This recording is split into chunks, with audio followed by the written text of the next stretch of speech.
Your Excellency, Madam General Secretary, ladies and gentlemen, it is an honor to be invited to share, especially considering that Norway only has one offshore turbine in operation at the moment. In accordance with the long-standing tradition, I have created far too many slides for my 15 minutes today, but I am open to making the slides available to you all for later.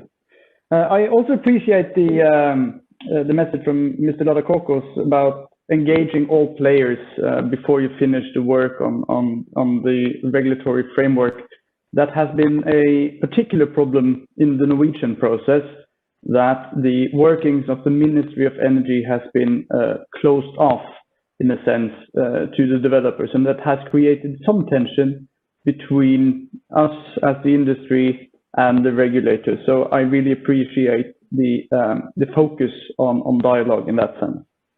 Now, I would like to start with a slide that was originally prepared for Norwegian audiences, but which serves as a good backdrop to the Norwegian story. Our story started in 2012, where the government executed a strategic consequence assessment program, where they mapped 15 different areas offshore of the Norwegian coast, and they were focusing on both technical and environmental issues. Now, two of the 15 areas will be opened in January 2021. And in that sense, our story goes back to 2012, but it's really only starting next year. Now, our aim in the original assessment was long-term competitiveness of offshore wind to power the Norwegian system. The picture has changed, and now the focus for the Norwegian government is a medium-term goal of industrial development and technology exports.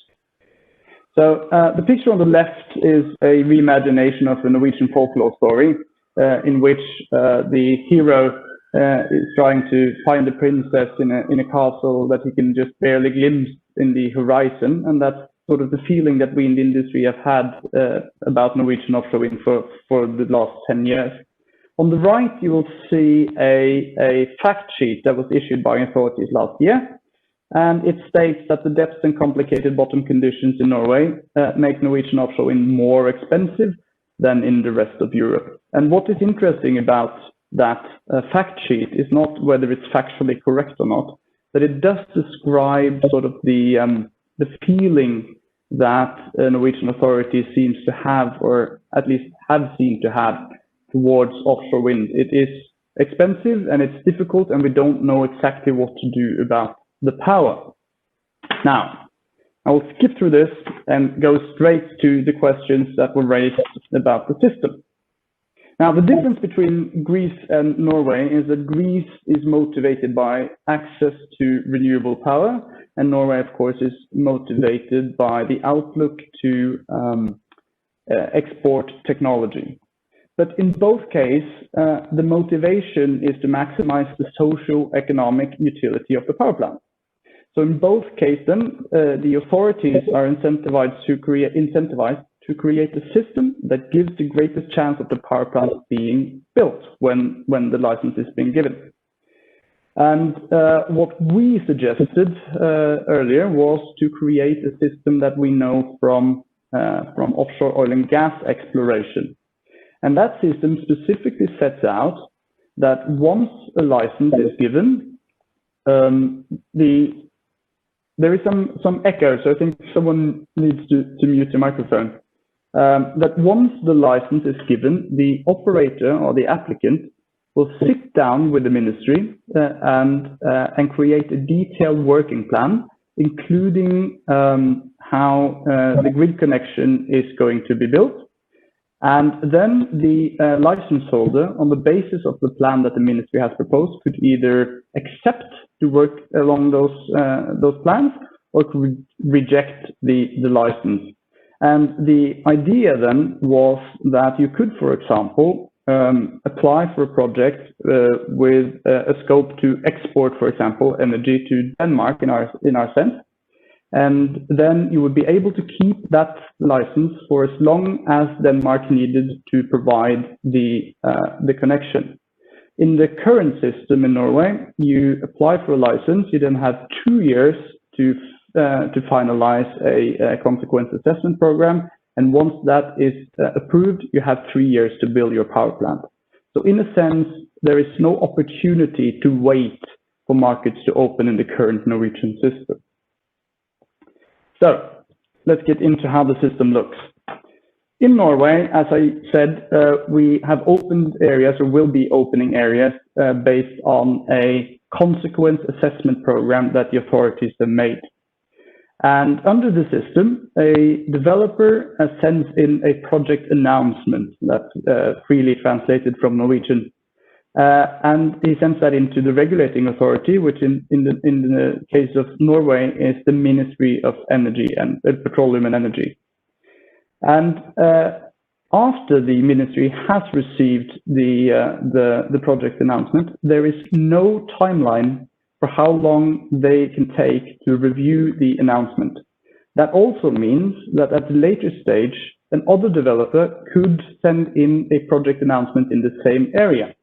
And the difficulty with this, of course, is that we don't know exactly how different developers will be competing. And we don't know under what time frame they will be competing if they apply for 2 projects on the same plot of land. Now, it is worth noting here the asymmetric balance between the authority and the applicant. But I will argue that it is in the interest of authorities to create an efficient process, and we are arguing that there needs to be timelines for the licensing authorities, simply because we need to reduce unknown risk to developers in this process. So, in the plan, the project announcement, it is included a proposal from the developer on what issues needs to be looked at in a further consequence assessment program. And as was discussed earlier, the grid connection is included in the project announcement. So you need to propose as a developer a feasible grid connection for your project. The regulator then, at the point of their choosing, submits a plan for public consultation, and following that, they set a consequence assessment program, which they then send back to the developer. The developer then has 2 years to finish the consequence assessment program and send it back to the licensing authorities with an application for a final license. Then again, the authorities have no deadline on how long they will consider the licensing application, but at some point or another, they're going to send back a message stating whether you have approval or no approval to build a power plant. Then the clock starts ticking again, and the applicant will have 2 years to finish a detailed construction plan. Now, it is worth noting that once the detailed construction plan is approved, there will be 3 years to finish the project. So under the Norwegian system, an applicant will have probably to start with finding their suppliers and getting supplier agreements even before the detailed construction plan is approved. That increases the risk in the project. It's probably doable, and our members say that it is doable, but it increases the risk in the project. And once the detailed construction plan is submitted, then the authorities will review the detailed construction plan, again with no timeline for their deliberations. And at some point or another, you will receive the permit to go ahead. Now, then you have a short period of 3 years to have the power plant ready, commissioned, and delivering power to the grid. And in the Norwegian sort of political spectrum, there is an expectation that at least the first power plants will be power plants created to export power to other countries. And in the time frame of 3 years, one could imagine that it would be difficult to both construct a power plant and get the grid connection to another country finished in time. So most of our risk concerning the system itself has to do with the lack of deadlines on the side of the regulator and the very strict timelines on the side of the developer. Now, what this also means is that the possible work to coordinate grid connections, which we are a big believer in, creating common grid connections from multiple projects, will have to be done as early as in the project announcement phase. The problem with that, of course, is that on the project announcement phase, developers are in competition with each other for the same area. So I don't know exactly how to solve this, but I am a big believer in hubs and shared grid connections, especially in the Northern European sense, where the goal is for power to flow between markets. But it's very difficult to foster any sort of cooperation if grid connection has to be solved at the point where developers are in fact in competition. Now, this is just a summary of the earlier slide, but I have summarized our challenge with the regulatory system as a black box challenge, because there is no clear rules of engagement in the sense that the government has not said on what premises they will be sorting between applicants in the case that two people or two companies apply for projects in the same area.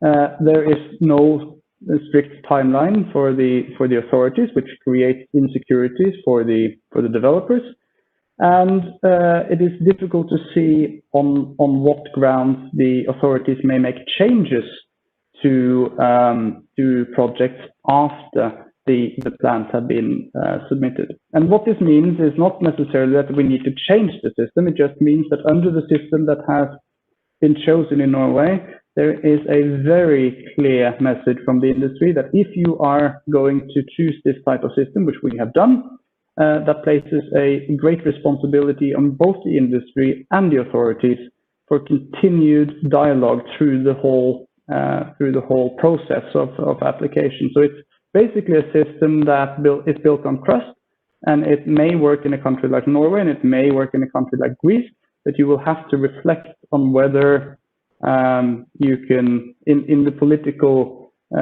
sort of temperature that you have in your country, whether a system like this could work, and whether there is high enough degree of trust between authorities and the industry. Now, I've heard from other speakers that there needs to be a mission statement, and I couldn't agree more. Now, of course, as I mentioned, there is a difference between the motivation for building offshore wind between Greece and Norway. And I have written here that for Norway, the power that comes out of these power plants is an unfortunate byproduct of offshore wind, which is, of course, an attempt at humor. But the point is, we don't actually know what we're going to do with the power that offshore wind may produce. And that has created some problems for us, and that harks back to what I said about competition between actors. We don't know on what grounds projects will be competing. And in our system, the ministry has said that the first and number one sort of guideline that they will use when assessing projects is cost. Now, there are two problems with that approach. Number one, of course, is for Norway, where we are not looking to have any sort of subsidies. The cost figures are not binding.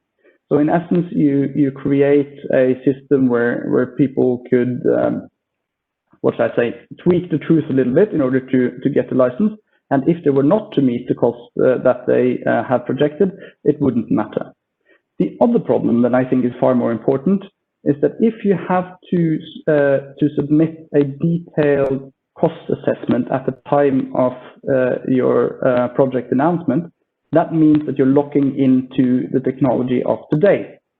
And the problem is, of course, that with the extreme rapid technology learning curve that we have for offshore wind and floating offshore wind in particular, if you lock in today's technology, you will build a inefficient project of tomorrow. And I think that this is something that authorities in particular should be very concerned with. And there should be a high focus on innovation in offshore wind, and especially in European countries. We are building offshore wind both in Norway and in Greece when we start building in a relatively mature market. But that also means that the industry should be the force behind innovation, and then they should not be forced to lock in their technology at an early stage. So I think I have been able to keep my 15 minutes exactly, but as you will have seen, I have skipped some slides, and as announced, I will make these slides available to you if that is of interest. But thank you very much.